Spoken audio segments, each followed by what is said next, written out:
Hello, my name is Ilean, and I'm here today to ask for your support and for your vote for Senator Foung for East Side of St. Paul. I've known Senator for many years, and I've seen him work and be very effective in the Minnesota Senate. He works for the people. He works not just for Hmong, but for everyone, so that they can have better lives, better opportunities. In the past year, Senator has done a lot, but I'll just focus on three things.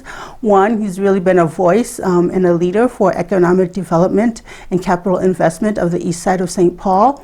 As you can see by the road and the infrastructure, he's spent a lot of time and attention on the needs of St. Paul.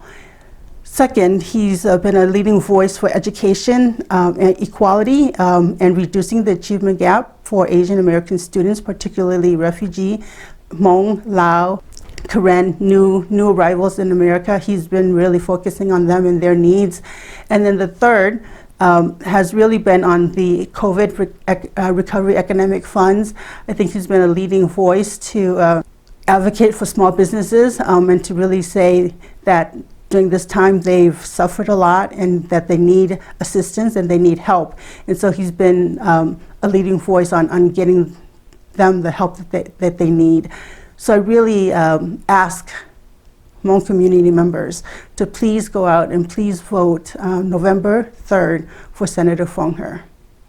Lo ya ne mo lu nu cha ke yum pom ba ne sa to ke pa ne hu ro tu sa tong de trâu chi yi yi yi yi sun o plau yi